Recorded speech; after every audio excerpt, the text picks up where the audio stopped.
पहले मैं मुस्लिम थी, अब मैं हिंदू बन चुकी हूँ। 1 साल हो गया। उस दिन जब मैं प्रॉपर्टी के मैटर में 350 बीघे जमीन है हमारी चमरौआ में, नोगमा दबका में, इसी सिलसिले में मैं अपने गांव गई दबका, और जैसे ही मैं दबका गई, जैसे ही इम्तियाज हुसैन चिंटू को पता चला कि ये आई है और ये कुछ कर सकती है, तो जो वीडियोस वाला फोन था उसने छीन लिया। लेकिन मैंने पेन ड्राइव और जितनी भी सारी चीजें थी अपने दोस्तों को बोला और वो वीडियोस मैंने सेव करवा दी थी। मुझे पता था कि ये होगा, लेकिन इन्होंने उस दिन मुझे किडनैप किया और मेरा रेप किया।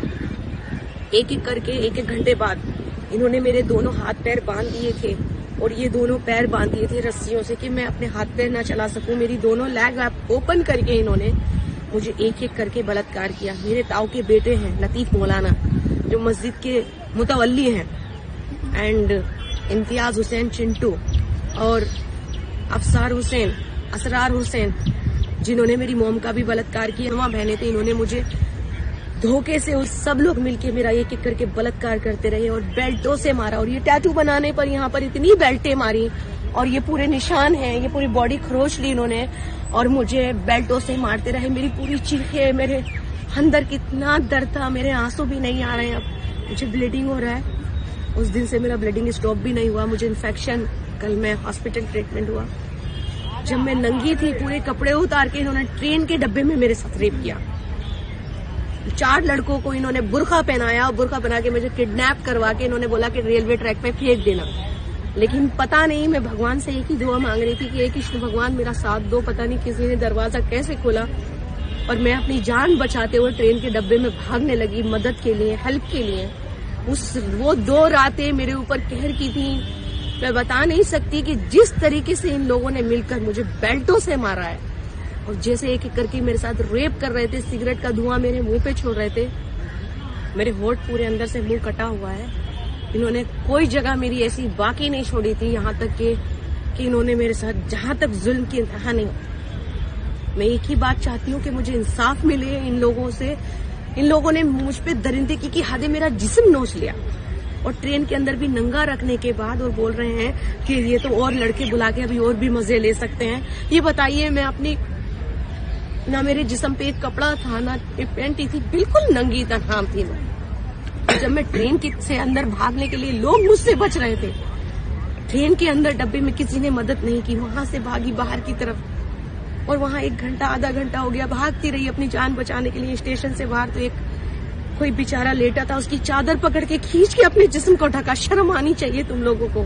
तुम तो मेरे मामा थे, मामा तो रक्षक होते हैं। चिंटू, इम्तियाज हुसैन, समाजवादी पार्टी की आप इतने बड़े दलाल बन चुके हो। लड़कियां बेचते बेचते आप यही भूल गए कि मैं आपकी भांजी हूँ, आप मेरे मामा हो। और आप लोग मेरे ताऊ के बेटे थे, आप तो मेरे मामा थे ना। और आप लोगों का तो क्रिमिनल रिकॉर्ड है। 1992, 1986 कितने हिंदुओं का कत्ल किया, कितने लड़कियों को सप्लाई करते हो। अरे तुम लोग मस्जिद से तो छोड़ो, तुम लोग नैनीताल तक में अपना संगठन बना के बैठे हो। मेरी माँ ने मुझे पैदा किया, मैं उस पर बहुत गर्व करती हूँ। ना मेरे अंदर आंसू बचे हैं, बस हाँ, मेरी आवाज को आप लोग नहीं बचा सकते। आप लोग जितना दिल चाहे मुझ पर जुल्म कर लो मौलाना साहब, मेरे भाई, मगर तुम्हारे लिए मैं जब तक जिंदा रहूंगी अपनी आवाज दबाती रहूंगी। और आप लोग झूठे नाम लगाना बंद कर दो। किसी की बीवी है, आप बच्चे, ये छोटे छोटे बच्चे लाके लड़कियों पे जो फतवे लगा देते हो ना कि ये तो शादीशुदा है। सॉरी, मुझे ना तुम्हारा हिजाब चाहिए ना तुम्हारा बुर्का चाहिए। मैं जो हूँ अपनी मर्जी से बनी हूँ, ना मुझे किसी का दबाव है। जो सच्चाई मैंने इस्लाम के बारे में देखी, मुझे घिन आती है इन लोगों से। अब घिन आ रही है मुझे। इनके चेहरे देखना पसंद नहीं करती मैं। बुरखे को देखती हूँ तो डर लगता है। जब इन्होंने मुझे किडनैप किया था तो ये बुरखे में लोग छुपे हुए थे, इनके हाथों में हथियार थे। इन्होंने मुझे चारों तरफ से गन्स लगा के इन्होंने मेरा जिस्म नोच लिया था। क्यों? वो बुरखा कहाँ था जब मेरी रक्षा करते हैं मस्जिद का इमाम। और हाँ, सबसे बड़ी बात तो लोग यही शक नहीं करेंगे कि एक 60 साल का आदमी सेक्स कर सकता है। मुझे मजबूरन ये बातें कहना पड़ रही हैं क्योंकि मैं खुद मर चुकी हूँ अब। लेकिन 2-2 पिल्स खा के मुझे चाय दे रहा है और उसमें नशे की दवाइयां डाल रहा है और उसको लगा कि मैं चाय पी के सो गई हूँ। जो मस्जिद का इमाम ही ऐसा हो सकता है तो मुतवल्ली ऐसे हो सकते हैं। तो बताइए और क्या क्या है अंदर। ये जमीनों के कब्जे मेरे ही नहीं, ना जाने कितने लोग। میری ماں 40 سالوں سے رو رہی ہے. ناخون تب 14 سال کی قید. کیوں؟ میری ماں مجرم تھی. جس مولانا نے 1 سال پہلے یہ کہا کہ اس کا باپ مسجد کا امام ہے، ایڈیشنل صاحب نے خود کہا تھا. تو میں پوچھنا چاہتی ہوں، اگر وہ میرا باپ تھا تو میرے ساتھ سیکس کیسے کر رہا تھا؟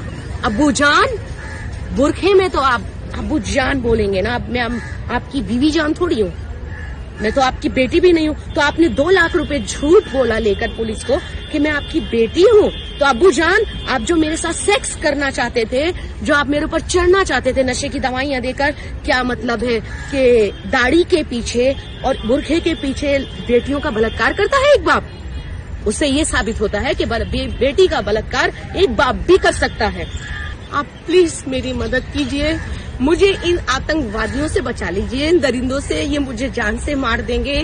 یہ میری سپاری دے چکے ہیں. میرے اندر اب بہت دم نہیں رہا ہے سر. پلیز میری مدد کیجیے. میں سچ بول رہی ہوں. یہاں پہ میں نے بھولے بابا کا ٹیٹو بنا لیا ہے تو یہ لوگ مجھے بولتے ہیں کہ میں نشیڑی ہوں. میں نے کوئی نشہ نہیں کیا ہے. ہاں نشہ کیا ہے، سچ کا نشہ کیا ہے. ہاں نشہ کرتی ہوں، سچ کا نشہ کرتی ہوں. اور جب تک زندہ رہوں گی ہمیشہ میں سچ کے لیے بولوں گی. میرے ساتھ بہت ظلم ہوا ہے. 24 گھنٹے مجھے کھانا نہیں دیا گیا ہے. میرے ساتھ کرمنل جیسا ویوہار ہو رہا ہے. میری حالت دیکھیے میں کیسی ہوں. اس سے کھڑا نہیں ہو جا رہا ہے لیکن میں پھر بھی کھڑی ہوں نا، کیونکہ میرے گاؤں کے چمروا کے لوگوں کی بیٹیوں کو انصاف دلا دیجیے پلیز. یوگی آدتیہ ناتھ سر، میں ہاتھ جوڑتی ہوں آپ کے.